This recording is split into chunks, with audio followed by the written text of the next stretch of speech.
Le bilan est la phase de recueil par l'équipier secouriste des informations qui permettent d'évaluer une situation ainsi que l'état de une ou plusieurs victimes. Le bilan débute à l'instant même où l'équipe arrive sur les lieux de l'intervention et il se poursuit puis se complète pendant toute la durée de l'intervention. Le bilan secouriste doit être transmis au médecin régulateur du centre 15 pour lui permettre d'évaluer l'état de la victime. Il doit aussi être transmis au centre de traitement de l'alerte, par exemple au PC COSIM pour le bataillon des marins-pompiers de Marseille, afin d'adapter la réponse et bien sûr diriger l'intervention. Le bilan secouriste est constitué de 4 étapes. La première étape est le bilan circonstanciel.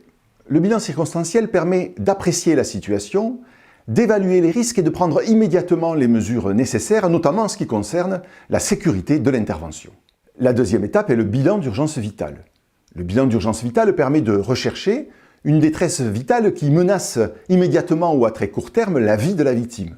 Ce bilan permet aussi de mettre en œuvre les gestes de secours d'urgence et de demander le renfort d'une équipe médicale si la victime présente une détresse qui met en jeu son pronostic vital. La troisième étape est le bilan complémentaire.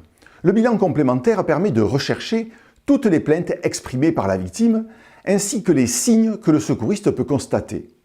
Ce bilan complémentaire est transmis au médecin régulateur. Il lui permettra d'évaluer l'état clinique de la victime et de préparer sa prise en charge hospitalière. Ce bilan permet aussi à l'équipe de premier secours de choisir et de mettre en œuvre les soins nécessaires avant d'assurer le transport de la victime vers l'hôpital ou de réaliser un relais avec une équipe médicale. Enfin, la quatrième étape est la surveillance.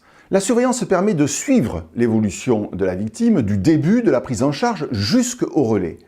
Elle permet aussi d'apprécier l'efficacité des gestes de secours qui ont été effectués et d'envisager, si nécessaire, une modification de la prise en charge ou une adaptation des gestes de premier secours.